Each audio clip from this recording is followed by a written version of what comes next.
sambutan dari Ustadz Rahmani Nuraid, LCMA, MAG ya Ustadz. Dipersilahkan, monggo silakan Ustadz. Kami mengucapkan terima kasih kepada tim Universitas Muhammadiyah Palangkaraya yang menyelenggarakan acara hari ini. Nah, ini sesuatu yang baru lah bagi kami, dan ini juga kesempatan untuk kami menambah keilmuan kami terkait masalah IT. Nah, karena kalau kami di Mahat kan banyak belajar bahasa Arab ya. Nah, jadi kalau ini ya, tambahan bagi kami supaya kami update juga masalah teknologi dan lain sebagainya. Era digital ya, eranya banyak informasi. Bayangkan di dalam gambar ini ada penjual akar-akaran atau petani juga bermain laptop ya, mungkin agak ekstrim kalau sekarang bermain HP gitu ya. Kemudian ternyata dalam sebuah penelitian bahwa adanya penggunaan sosial media ini sudah sangat masif ya. Saya yakin teman-teman yang ada di dalam Zoom meeting ini juga pernah menggunakan sosial media. Paling tidak adalah messaging itu kayak WhatsApp ya. Karena sosial media ini juga mempunyai pengaruh atau manfaat yang positif juga untuk kehidupan kita sehari-hari, misalnya bertukar materi kuliah, bertukar informasi, dan lain-lain. Kalau kita melihat dari sisi positifnya.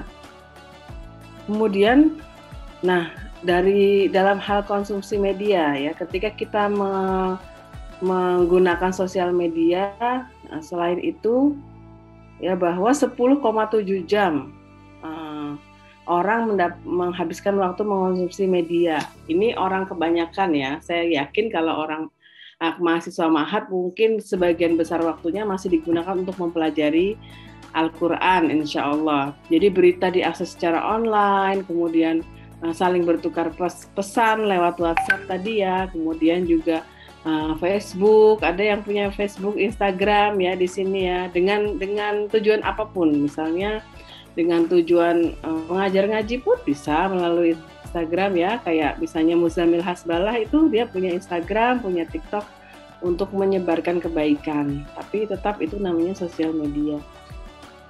Nah, ini yang harus kita waspadai bahwa tidak ada tombol hapus di internet ya. Sekali kamu memposting sesuatu, maka itu akan ada di internet ya. Misalnya gini, kita WA nih sama seseorang gitu ya. Karena kita lagi emosi, maka kita marah-marah, ngomel-ngomel, bla bla bla. Habis itu tanpa kita berpikir panjang kita menulis itu. Tapi ternyata baru tersadar, iya harusnya saya nggak ngomong seperti itu gitu ya. Karena hal ini berbahaya untuk orang yang saya kirimin, berbahaya untuk saya juga. Terus kita menghapus pesannya. Tapi ternyata orang yang kita kirimin sudah sempat men-screenshot, kemudian mengirimkannya ke beberapa teman yang lain, atau mempostingnya di sosmednya dia, di Instagramnya, di TikToknya, saking sudah emosi. Akhirnya tidak ada tombol hapus karena sudah terlanjur tersebar. Demikian pula berbagi foto, video, dan lain-lain itu juga hati-hati ya. Tidak laki-laki atau perempuan sama saja ya. Kalau berbagi foto yang sopan, yang sesuai dengan marwahnya. Data itu berupa beberapa karakter yang dikumpulkan untuk tujuan tertentu, atau bisa juga disebut data itu adalah informasi yang sudah mengalami perubahan bentuk agar lebih efisien dan dipindahkan untuk diproses lebih lanjut. Setiap kita browsing, setiap kita buka internet itu ada namanya jejak digital. Jadi jejak digital itu tidak bisa hilang.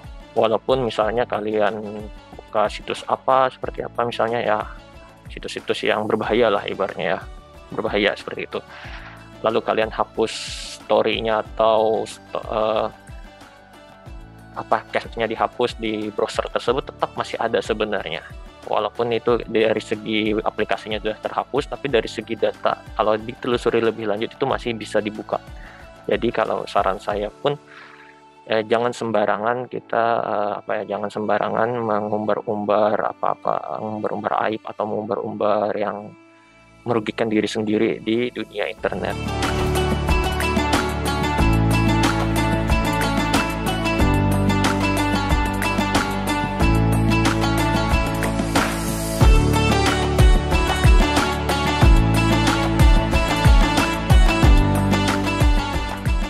Nah, cara belanja aman nih, nggak takut kena tipu gitu judulnya ya.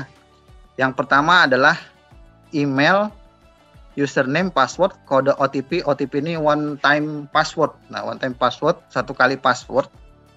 Jadi, dan nomor kartu kredit cukup kita aja yang tahu ya. Jadi memang jangan sampai kalau teman-teman punya kartu kredit atau ATM itu terserahkan di meja gitu. Karena memang dari nomor kartu itu sudah bisa transaksi sebenarnya teman-teman. Ada beberapa yang tidak memerlukan password gitu ya. Kalau ATM itu tercecer misalnya.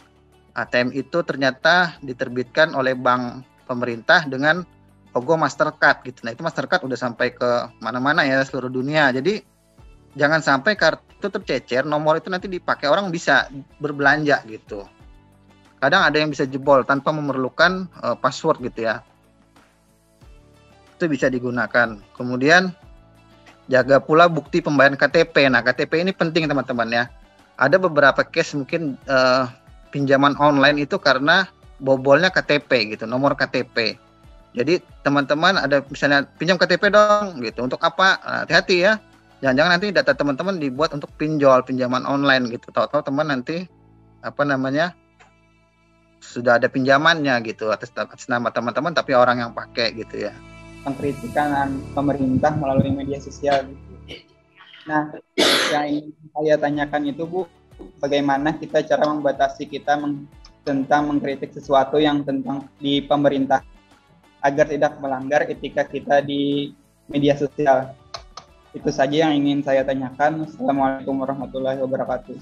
Karena kita hidup di negara hukum, ya maka harus ada etika-etika atau aturan-aturan yang membatasi kita untuk memposting ataupun melontarkan pendapat di depan umum ya. Yang pertama tentu saja kita berpegangan kepada Undang-Undang ITE apabila kritikan itu diungkapkan melalui media elektronik ya, media sosial.